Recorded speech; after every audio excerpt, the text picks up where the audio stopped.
사랑할 것 같다. 자, 그 다음에 이제 2장으로 가시면 바로 이게 나옵니다. 오순절날 나옵니다. 오순절. 오순절은 오순이 50이죠. 어떤 날부터 기산해서 50일째 되는 날이 되죠? 예, 예수님 죽으신 날인데 그 날이 그렇죠. 예수님은 무슨 날의 어린 양으로? 6월절 어린 양으로.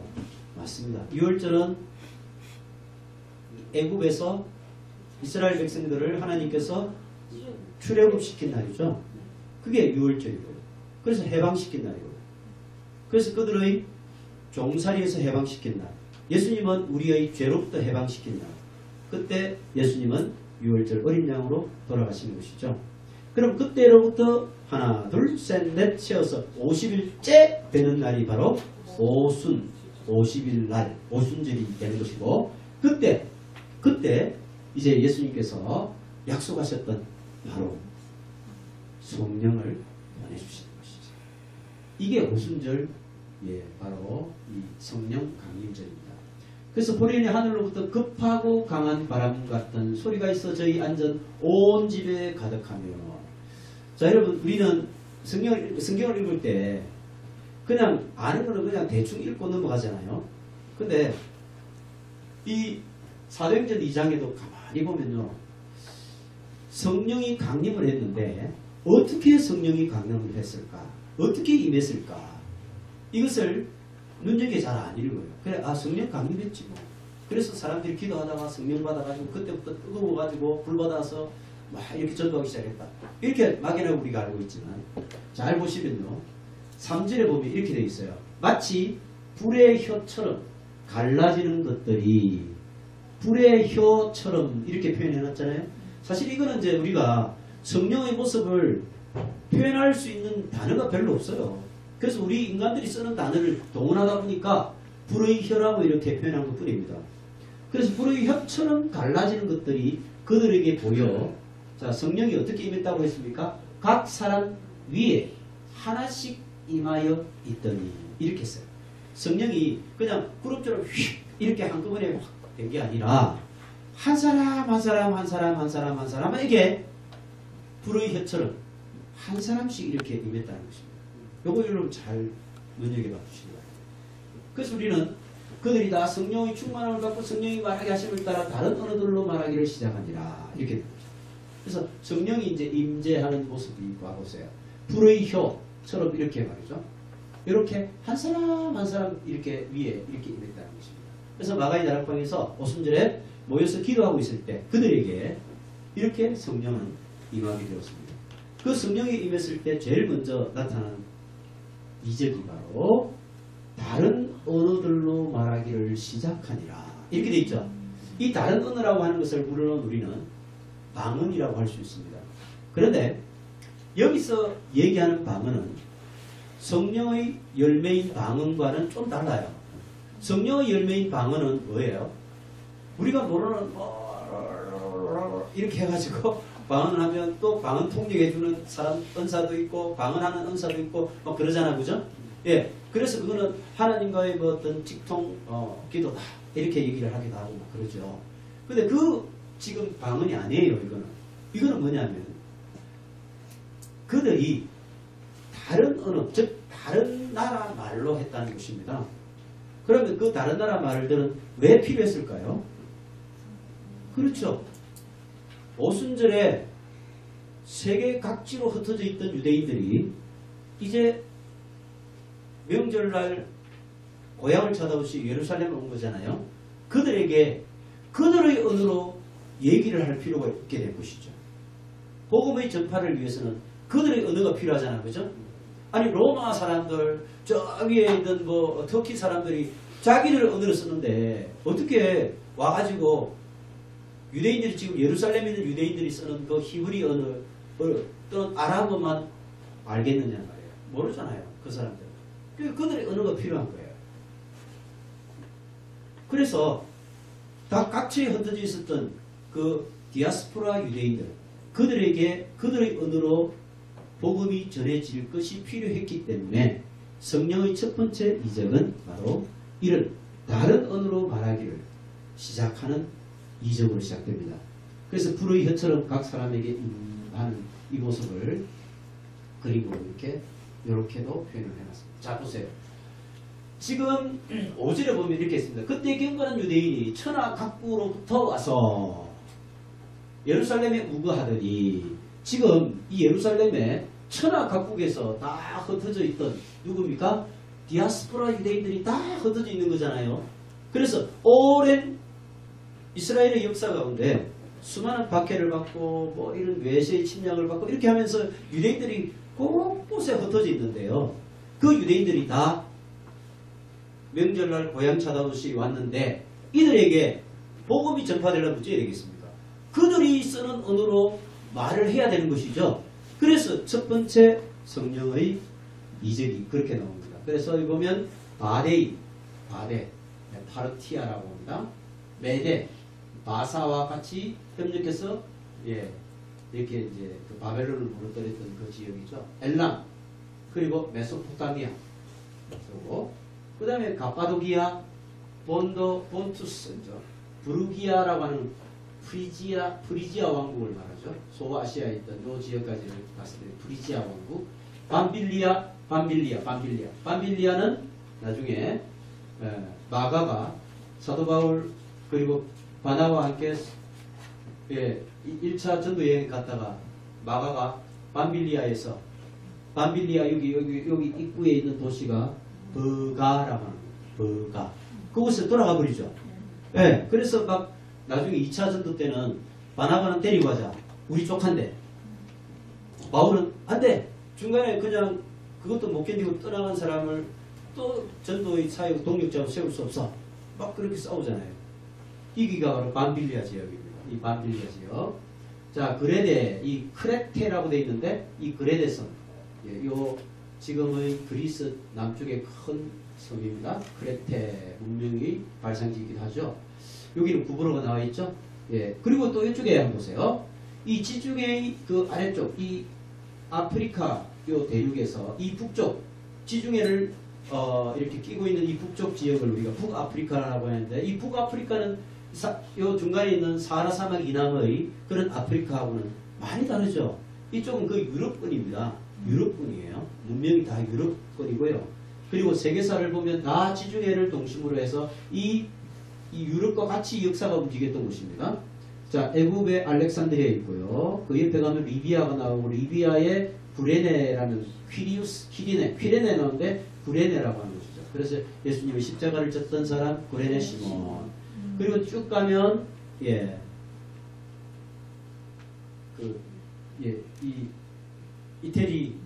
이탈리아 그 패권을 놓고 다투었던 한니발 장군이 있었던 지역. 카르타고. 그렇죠. 카르타고. 우리 집사님 너무 잘 아세요. 집사님, 죄송한데, 올해 연세가 80세를 되셨는데, 그, 로마인 이야기 16권 다 읽으셨어요. 그러니까 여러분도, 아직 80 안 되시죠?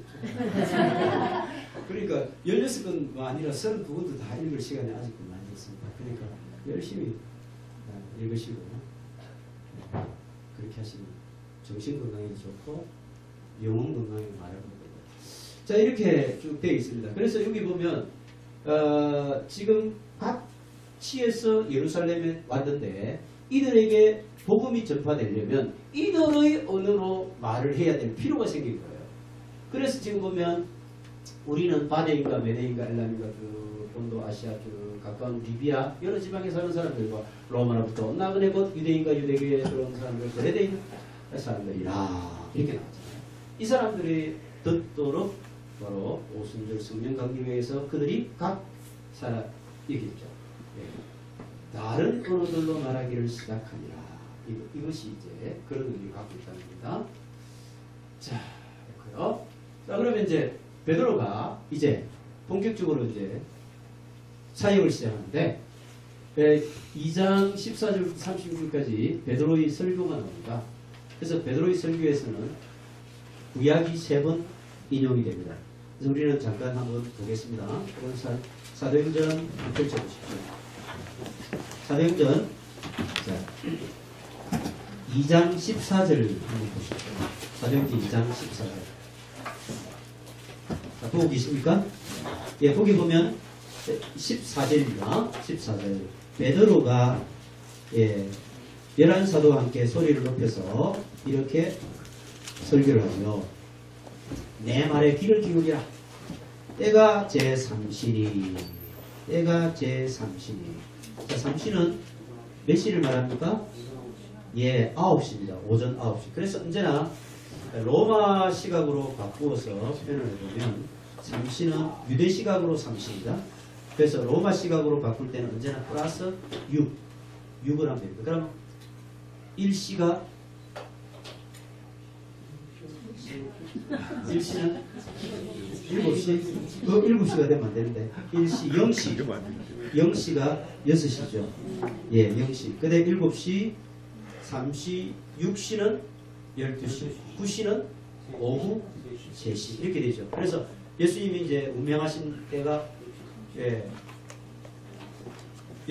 오후 3시.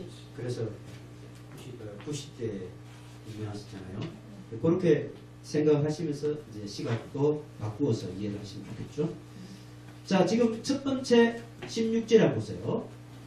거의 첫 번째 연설입니다. 성령 충만을 입은 상태에서 베드로가 청중들을 향해서 설교할 때에 첫 설교에서 첫 번째 인용된 구약이 바로 요엘서입니다. 선지자 요엘을 통하여 말씀하신 것이 이렇게 읽었으되 여기서 이제 요엘 2장 28절에서 32절까지를 인용하고 있습니다. 이거죠. 요엘서 2장 28절에서 32절까지 인용하고 있습니다. 여기서는 주로 이제 뭘 말하느냐. 이제는 우리가 하나님께서 우리 국가를 회복시키는 그런 시기가 도래했다. 무엇을 통해서? 성령의 역사를 통해서.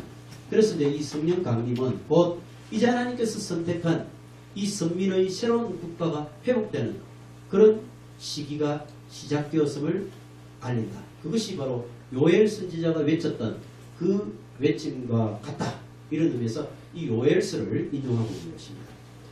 그 다음에 뒤로 쭉 넘어가 보면 자 21절에 보면 그래서 누구든지 주의 이름을 부르는 자는 구원을 받으리라 이렇게 돼 있죠.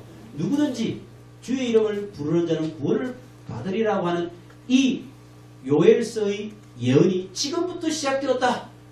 바로 예수 그리스도께서 성천하시고 보내주신 이 성령을 통해서 시작되었다. 이것을 말씀하시는 것입니다.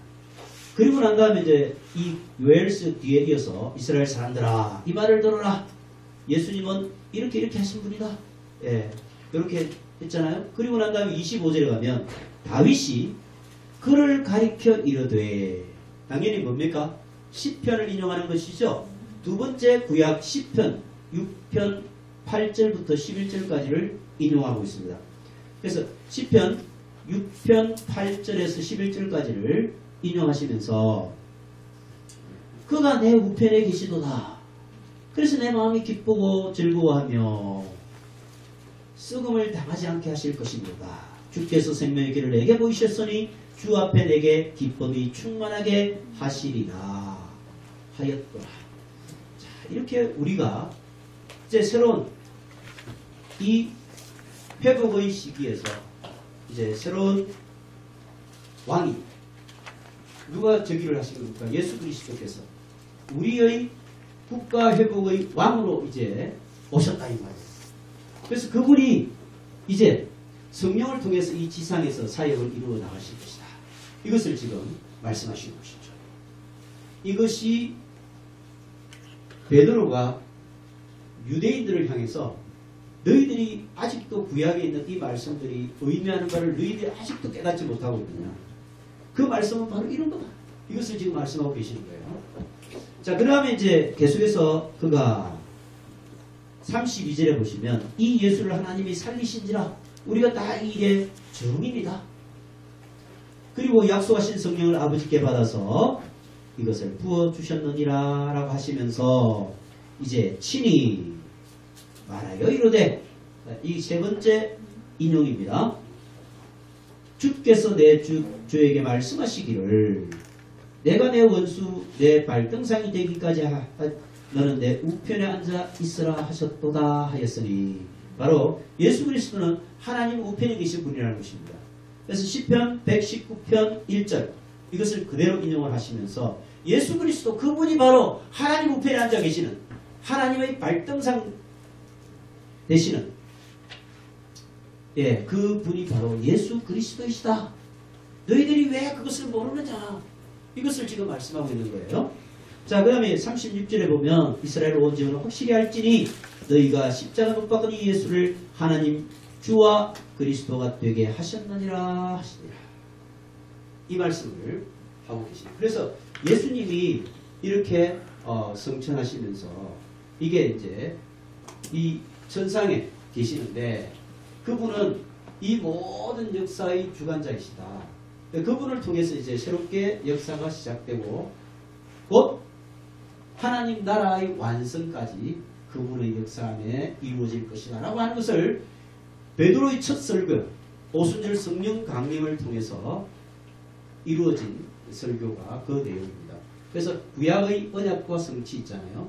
이 구약의 언약 제사장과 거룩한 백성 이것은 이제 사울을 지나서 다윗과 솔로몬에 이르러서 성취가 되었죠. 근데 이것이 신약에 보면 신약의 언약들이 바로 성령 강림을 통해서 이렇게 예수님 재림 때까지 이것이 다 이루어질 것이다. 이것을 지금 말씀하고 계시는 것입니다. 자, 이렇게 본다면 우리는 사도행전 읽을 때 그렇죠. 이런 내용들 베드로 설교한 거 이런 게 있었는 것 같다. 이렇게 하고 막 넘어가잖아요. 근데 이거 잘 보시면요. 세 가지 구약의 인용들이 바로 장차 전개되어질 이 신약의 역사를 예언하는 그런 것들이다. 그래서 언제나 이 구약은 신약의 그림자다. 이렇게 얘기하지 않습니까? 그래서 구약은 무관한 게 아니에요. 다 신약의 다 예고편이고 예언들이었죠. 베드로의 오순절 설교는 이런 정리를 해볼 수 있죠. 예언대로 된 것이고 그 다음에 예수님에 의해서 실현되었고 그 다음에 우리가 그 부활의 증인이고 그리고 약속한 성령을 통해서 지금 여러분들이 그 현장을 보고 있다. 하나님께서는 예수님이 주님이여 메시아로 삼아서 이렇게 우리에게 그 역사를 시작하게 하셨다라고 하는 것을 말씀하고 있습니다. 자, 이제는 그 뒤쪽에 넘어가 보면 이제 37절 8절에 보면요. 이제 이 베드로의 설교에 의해서 이제 사람들이 깨지기 시작하는 장면입니다. 37절에 이 말씀을 듣고 마음에 찔려 형제들아 우리가 어찌할꼬 가슴을 치면서 우리가 그런 예수를 죽였고 그런 메시아 되심을 우리가 알지 못하고 우리의 어리석음을 어찌할꼬 이런 통탄하는 이게 이제 바로 뭡니까? 성령의 역사가 시작되면 회개가 일어난다는 것입니다. 그래서 38절에 보면 베드로가 이르되 너희가 회개하여 예수 그리스도 이름으로 세례를 받고 죄사함을 받아라. 그리하면 성령의 선물을 받을 것이다. 그래서 어찌할꼬 통탄하니까 회개하라. 그리고 성령을 받아라. 이렇게 말씀하고 있는 것입니다. 그러면 자 지금 보시면 우리가 어찌할꼬라고 하는 것은 지금 베드로가 이런 하나님의 역사가 구약에 예언되어 있고 그것이 이렇게 실현되어질 것인데 그러면 어찌 해야 됩니까? 라고 하니까 너희들이 회개하고 성령을 받아야 돼. 너희들이 회개하고 성령을 받았을 때 하나님의 역사가 시작될 것인데 그 첫 역사가 바로 초대교회를 이루는 것이다. 그래서 이제 이 37절부터 47절까지는 이제 초대교회가 이루어지는 첫 단계로 너희들이 회개하여 성령을 받아라는 것입니다. 성령을 받아라. 지금 이렇게 어찌할꼬 회개하여 성령을 받아라. 이렇게 되어 있습니다. 그래서 그 뒤에 나타나는 것이 바로 이 회개하여 성령 받아서 나타나는 모습의 첫 번째 그것이 바로 뭐라는 얘기입니까? 교회라고 하는 것입니다. 교회. 그래서 이 교회라고 하는 것이 얼마나 하나님 역사에 있어서 귀중한 존재인지 알 수가 있습니다. 그래서 하나님께서 하나님의 그 사역을 이루어 가시는데 회개하여 성령을 받으면 첫 번째 이제 그 모습으로서 교회를 이루시는데 이게 이제 42절 40까지입니다. 그래서 우리 초대교회의 모습을 잠깐 한번 보겠습니다. 지금 자 구원을 받으라 41절 여러분 한번 보시면 그 말을 받은 사람들은 세례를 받으매 이날의 신도의 수가 몇 명? 3천이나 더하더라. 그러니까 지금 오순절 이 베드로의 첫 설교를 통해서 회개한 사람들이 몇 명이냐면 3,000명이에요. 자, 그 다음에 3,000명이죠. 그럼 우리는 3,000명이나 믿었는가 봐. 이거 많이 믿었네. 이라고 또 넘어가죠. 그들이 사도의 가르침을 받아 서로 교제하고 떡을 떼며 기도하기를 힘쓰니 이렇게 쭉 해서 여러분 47절까지 나오잖아요. 이 모습은 적어도 몇 명의 사람들이 만들어진 교회냐면 3,000명이에요. 그 3,000명이 회개하고 성령을 받아서 교회의 모습을 이루었는데 그 모습을 소개하고 있는 게 바로 42절부터 47절이란 말이에요. 그래서 여러분 42절부터 47절까지 초대교회의 우리 모습들을 많이 인용하잖아요. 그것이 뭐냐면 사도들이 가르침을 행하면 그들을 가르침을 받아요. 그리고 교제를 서로 합니다. 그리고 이 음식을 서로 나누어 가져요. 그리고 기도를 열심히 합니다. 그리고 그러다 보니까 기사와 이적, 표적이 많이 나타났습니다. 자, 구체적으로 밑에 보시면 이 믿는 사람들이 다 함께 있어 모든 물건을 서로 통용하고 지금 여러분 믿는 사람들은 몇 명이라고? 3,000명의 사람들이 회개한 그 사람들이 말이에요.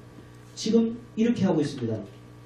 모든 물건을 서로 통용하고 재산과 소유를 팔아 각 사람의 필요를 따라 나눠주고 소유를 팔아서 필요를 따라 나누어준다고 했습니다. 그래서 이게 이제 지금 재산을 공유한다는 말이죠. 그리고 개인 소유물의 교회적 사용 이거 있잖아요. 사실은 이게 이제 이상사회죠. 이상사회. 아이디얼한 그런 사회죠. 예루살렘 교회의 그 구제 대상 구제를 한다는 거죠. 그래서 사도들이 가르치고 교제하고 떡을 떼고 기도하고 이 네 가지 특징들을 가지고 이렇게 재산을 기껏 내것 없이 이렇게 나누어 쓰고 이렇게 했다는 것입니다. 물론 이제 이게 나중에 사도 바울이 전도한 이방 땅, 바로 유럽의 지역, 뭐 이런 소아시아 이런 땅에서 전도했을 때 이런 모습이 나타났느냐? 그런 모습은 안 나타났죠. 그런 모습이 나타났다는 기록이 없잖아, 그죠? 네, 그러니까 사실은 이제 모든 이방 땅에 사도 바울이 전도한 그곳에 다 이런 초대 교회의 모습들이 나타났다는 말이 없어요. 오히려 고린도 전서와 후서를 통해서 보듯이 그 이방 지역에 전도를 했는데 그 이방 사람들이 전도받은 사람들이 얼마나 사도 바울의 속을 썩였는지 오히려 이 초대교회의 모습하고는 많이 달랐습니다. 많이 달랐어요. 그래서 이 초대교회의 모습은 사실은 이제 이런 거죠. 처음에 성령 충만함을 받은 이 사람들이 모여가지고 초기에 생각해 보세요. 예수님이 이제 곧 재림하실 것이야. 그리고 우리는 지금 성령을 받았어요. 그러니까 막 충만하잖아요. 뜨거워요. 그리고 곧 예수님은 도래하실 거예요.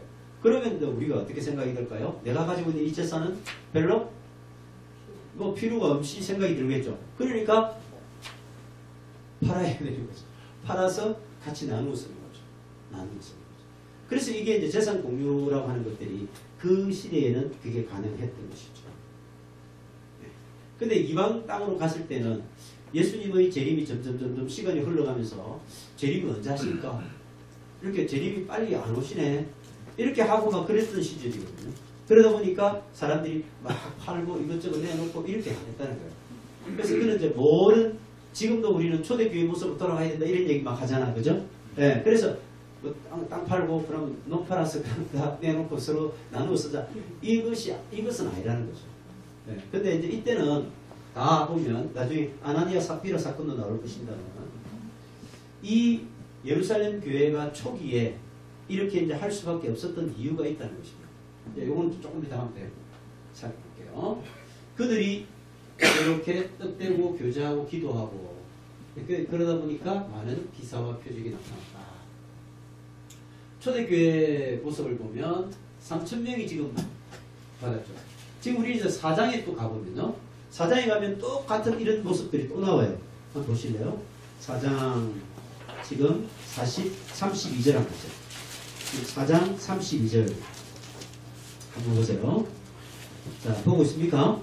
예, 그러면 4장 32절에 보면 믿는 무리가 한 마음과 한 뜻이 되어 물건을 통용하고 재물을 조금이라도 자기 것이라 하는 이가 하나도 없더라. 여기에 믿는 무리가 이래 나오죠. 또 앞에는 아까 믿는 사람들이 이래 나왔잖아요. 그럼 이 믿는 무리는 몇 명을 말할까? 자, 요거는 몇 명일까요? 4장 그 앞절에 보면 4절에 한번 보세요. 4장 4절. 자, 베드로가 두 번째 설교와 시작되었던 것이 바로 솔로몬 행각입니다. 솔로몬 행각에서 안전병이 일으키고 그리고 난 다음에 막 설교를 하는데요. 그때 몇 명이 5,000명이 돌아왔어요. 그래서 4장 4절에 보시면 보세요. 말씀을 듣는 사람 중에 믿는 자가 많으니 남자의 수가 몇 명? 약 5,000명이었어요. 그래서 솔로몬 행각에서 설교를 했는데 5,000명이 지금 회개를 한 거예요. 그것도 남자만. 그러면 보통 부부가 같이 다녔다고 하면 몇 명? 10,000명. 뭐 조금 이렇게 거느리고 되겠다 하면 한 몇 명. 이렇게 되겠죠. 그 적어도요. 지금 이제는 이 순간에는 앞에 3,000명하고 이제는 10,000명이 최소한 되죠. 그러니까 13,000명 이상의 교인들이 이제 생긴 거예요. 그때 이 5,000명, 자 10,000명에 가까운 신자들이 어떻게 생활했는지를 말해주고 있는 것이 바로 4장 32절부터 37절까지의 말씀인 거예요. 그래서 32절에 33절에 보면 큰 권능으로 예수의 부활을 증언하니 우리가 큰 은혜를 받아. 34절입니다. 그 중에 가난한 사람이 없으니 이는 밭과 집 있는 자는 팔아서 그 판 것의 값을 가져다가 지금 가난한 사람이 없다고 했어요. 사람 빈부격차가 다 있죠. 가난한 사람이 있고 부자가 있잖아요. 근데 왜 가난한 사람이 없었느냐? 있는 자들이 자기 밭하고 팔아가지고 그것을 다 어디에? 사도들의 발 앞에 두매. 발 앞에 둔다는 말은 사도들이 다 그것을 가지고 이렇게 처분할 수 있도록 그렇게 했는데 각 사람이 필요를 따라 나누어 줍니다. 필요를 따라 나누어 준다. 이것까지 하면 공산주의가 되죠. 공산주의는 필요에 따라 나누는 거잖아요. 그죠? 능력에 따라 생산하고 그 다음에 필요에 따라 나눈다. 이게 공산주의적이거든요. 그런데 이제 이것까지를 보면 우리는 이게 성경이 바로 공산주의를 말하고 있잖아. 우리 공산주의로 가야 돼. 이렇게 말하는 사람이 있지만 공산주의와 성경의 이 예루살렘 초대교회의 공동생활은 뭐가 결정적인 차이가 있겠습니까? 공산주의는 계급투쟁을 통해서 있는 자의 것을 뺏어가지고 없는 자에게 나눠주는 이 이념이죠. 그게 공산주의예요. 공산주의는 있는 자들 것을 뺏는 겁니다. 어떻게 뺏느냐? 계급투쟁을 하는 거죠. 그래서 무산자들이 노동자들이 일어나서 유산자인 그 지주들하고 부자들을 타파시키고 그들의 재산을 똑같이 나누자. 이거예요. 그래서 그 계급투쟁의 과정에서 피를 흘리고 혁명이라고 하는 이름으로 사람들의 목숨을 빼앗고 이렇게 되는 거죠. 이게 공산주의입니다. 그래서 결국은 이제 그 이상 세계는 비슷했지만 그 수단이 너무 잔혹하고 비인간적이고 무자비하고 그것은 성경에서 말하는 이 공동생활의 그런 이념하고는 전혀 거리가 없습니다. 그래서 성경에서는 뭐냐면 각 사람이 자기가 남은 것을 다 갖다 팔아서 사도들이 발 앞에 내어놓고 이렇게 했습니다. 그것은 뭡니까? 왜? 자발적으로 한 거죠. 바로 사랑의 공동체입니다. 그러니까 굳이 우리가 이 예루살렘 초대교회의 그 모습을 정의하라고 얘기한다면 뭐라고 얘기할 수 있겠습니까? 사랑의 공산주의. 이렇게 말합니다. 계급투쟁이나 무력의 강제성의 공산주의가 아니라 사랑의 공산사회. 이렇게 우리가 말을 할 수 있을 것입니다. 어쨌든 전혀 다른 것인데 그것을 이제 사회주의 혁명의 뭐 그런 근거로서 이런 성경의 구절을 인용하면 그 틀린 것이죠. 아무튼 그래서 2장과 4장이 지금 두 가지 지금 예루살렘 초대교회 모습을 소개하고 있잖아요. 예, 그것들이 지금 다 이렇게 이제 공동생활을 하고 있는데 2장에서는 어떤 상황에서 예, 초대 성령 강림을 통해서 성령이 임한 그 상태에서 3,000명이 회개하고 그들이 모여가지고 생활한 모습들이 소개된 것이 2장 요 공동생활입니다. 반면에 4장으로 가보면 이제 4장은 베드로가 이제 안전병이를 일으키고 거기에 이제 3장부터 나오는데 그 사건 뒤에 5,000명이 회개하고 그들이 모여서 이렇게 생활한 모습 그것이 4장 후반에 소개되어 있는 공동생활의 모습입니다. 그러니까 우리는 읽으면서도 그런 차이를 딱 생각을 해보면 3,000명을 대상으로 했던 그들의 공동생활과 5,000명을 대상으로 한 그 공동생활이 이렇게 같이 이렇게 소개되어 있다고 하는 걸 알 수 있습니다. 한마음, 서로 간의 마음 일치 이런 것들이 있었기 때문에 이 공동생활의 모습을 가질 수 있었다. 그리고 이제 네 가지의 전념을 했다고 했는데 여러분 2장 42절에 보면 아까 그렇게 했죠. 그들이 모여서 전념한 내용은 뭐냐? 42절 이렇게 되어 있습니다. 그들이 사도의 가르침을 받았습니다. 가르침은 우리가 이제 그리스 헬라말로 디다케라고 하는데 디다케 가르침을 받고 친교 서로 나누었어요. 교제했죠. 코이노니아라고 얘기하죠. 코이노니아. 그리고 빵을 서로 뗐습니다. 디아코니아. 디아코니아는 보통 동사 서로 이렇게 헌신 이런 말인데요. 디아코니아. 그리고 기도를 했다. 프로슈코메노이. 이렇게 네 가지에 전념하는 그런 모습들을 보여주었고 그러다 보니까 그들의 재산을 이 끝에 없이 이렇게 쓸 수 있었다라고 하는 거죠. 나중에 이제 베드로는요 2장 이게 첫 번째 디아스포라 유대인들에게 해서 3,000명이 지금 회개하는 역사가 있었고요. 사도행전 8장에 가면 이제 사마리아인에게 가서 성령을 받게 하는 그런 내용이 나옵니다. 8장. 그리고 10장에 가면 고넬료 집안의 복음을 정해서 최초로 이방인이 이렇게 복음을 접하는 그런 사건이 일어나게 됩니다. 그리고 나중에 이제 사울과 바나바를 안디옥 교회에서 선교사로 최초로 파송하는데 그 파송을 시킨 사람이 이제 베드로죠. 그래서 베드로가 이렇게 밑그림을 쫙 깔아주는 역할을 했다는 것입니다. 그래서 우리 사도행전에서는 언제나 주인공이 바울 이렇게 알고 있지만 바울의 그 성경의 밑그림을 깔아준 사람이 베드로라는 것입니다. 그렇기 때문에 그 초반전에 우리가 이 밑그림을 깔아주는 역할을 하는 이 베드로의 역할 이것을 꼼꼼하게 읽어 나갈 필요가 있습니다. 그래서 베드로의 역할은 이렇게 됐다. 그러면 이제 제3장부터 잠깐 쉬었다가 우리가 하겠습니다. 화장실 좀 다녀주시고